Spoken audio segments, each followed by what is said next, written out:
Déjame ver el artículo, a ver si digo algo. Hace, yo creo que no llega al mes, yo creo que hará 20 días más o menos, que este colectivo de entidades republicanas y memorialistas le hizo un homenaje a Eladio Carreño y a Mayada, sí, a Eladio Carreño Santiago y a Mayada. Ha sido este que os digo de hace como unos 20 días. Mayada fue el alcalde de Gijón durante la Guerra Civil y que tuvo la desgracia de morir.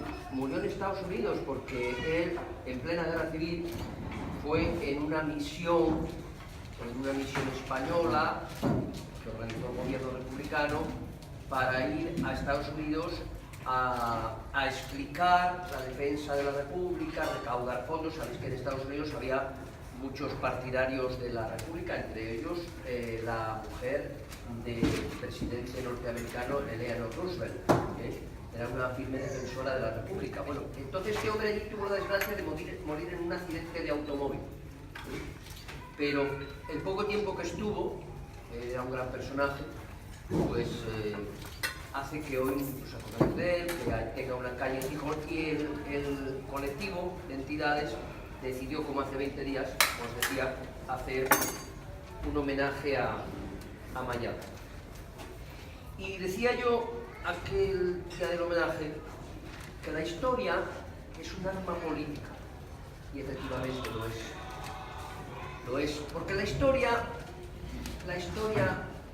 es un constructo que hacemos los que estamos en el presente para explicar el pasado.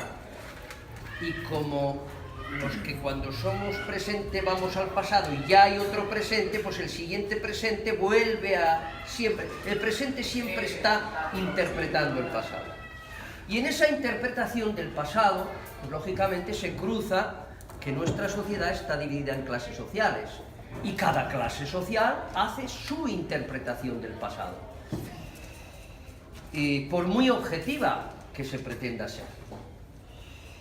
Y bien, en este sentido, esta mañana también hemos recibido en el cementerio de Gijón una auténtica lección histórica, porque la intervención de Ketty, lo estaba comentando antes con mis amigos y amigas, la intervención de Ketty esta mañana ha sido una auténtica lección histórica en ese sentido, en el sentido de la historia como arma política.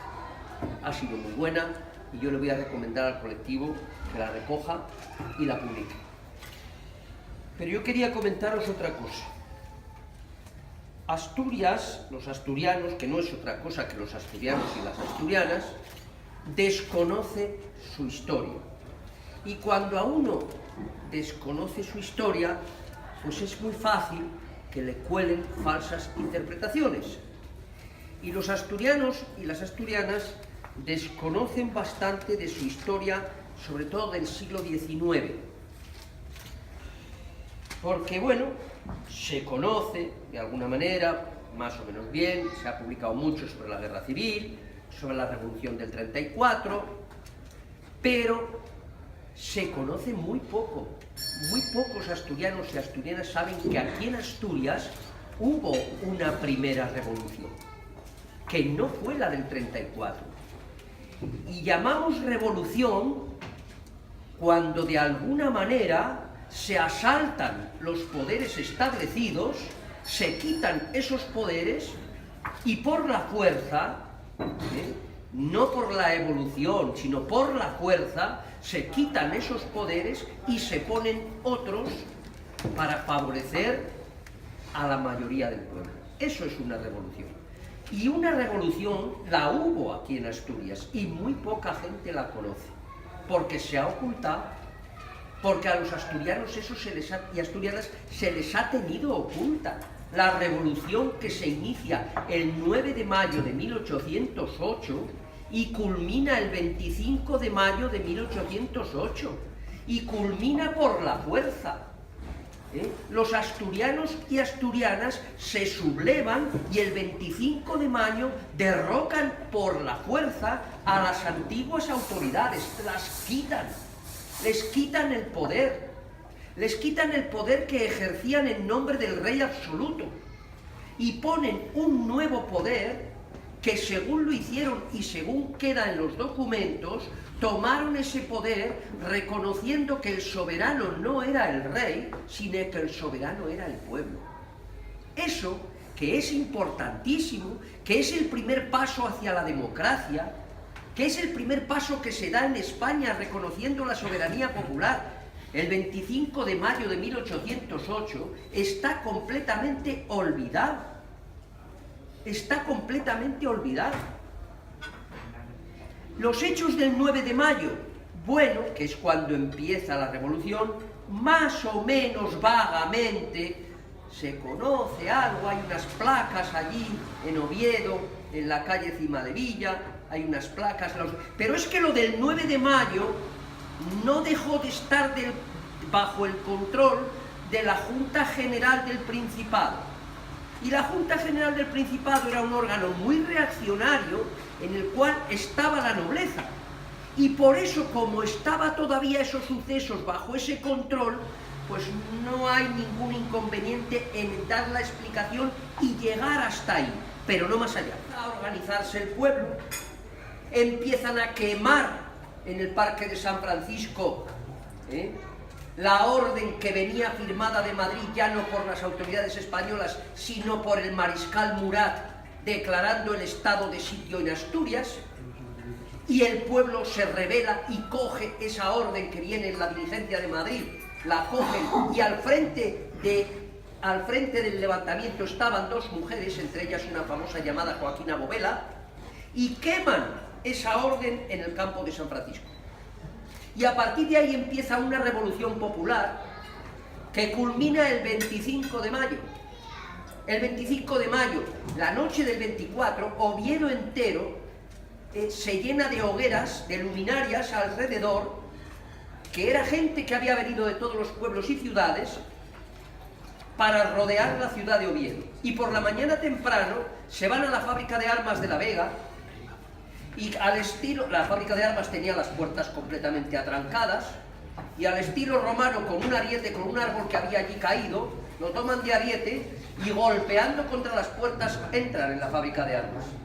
Y allí había unos armeros vascos que le dicen: estáis tomando los fusiles, pero sin los cerrojos los fusiles no funcionan.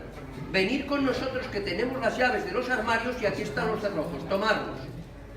Y subieron por la calle Los Huevos, y en la calle Los Huevos, esquina con la calle Cimadevilla, que hoy es un edificio normal y corriente, allí estaba la máxima autoridad del rey absoluto, que era el regente y el edificio de la regencia.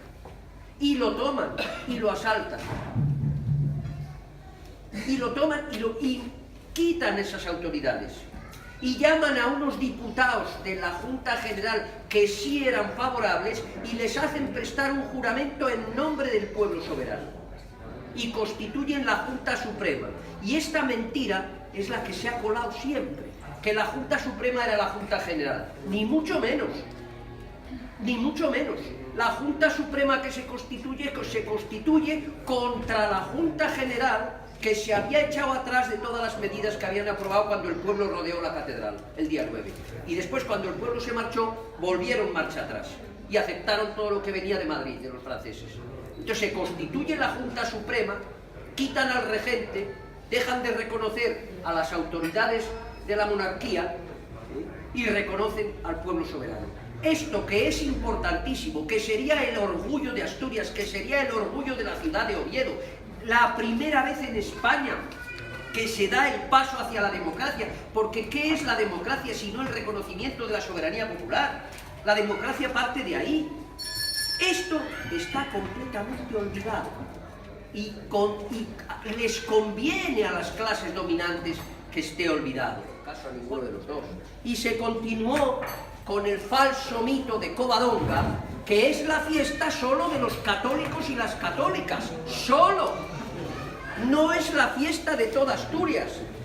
Es la fiesta solo de las católicas y los católicos, ante los que van a arrodillarse hasta el día de hoy todos los presidentes que han sido de la Junta General del Principado, empezando por el socialista Rafael Fernández, que se conservan fotos de estar allí arrodillado ante el obispo. Y van a rendir soberanía, precisamente los representantes de la autoridad de todos, a una minoría que son los católicos. Y ya el año pasado hicimos el primer paso, un homenaje pequeño. Este año lo vamos a organizar mejor. Y el día 23 de abril, a las 6:30 de la tarde, en el Manglar, vamos a convocar a todas las organizaciones sociales, políticas y culturales para preparar el 25 de mayo, para que se recuerde, para que se restaure, para que se avance. Tardaremos años en conseguir que sea esa fiesta, pero nuestro objetivo hoy por hoy es dar pasos hacia su recuperación. Más adelante ya veremos. Cuando llegue a discutirse un nuevo estatuto de autonomía, ya veremos qué fuerza tenemos. Pero de momento nos empezamos a preparar.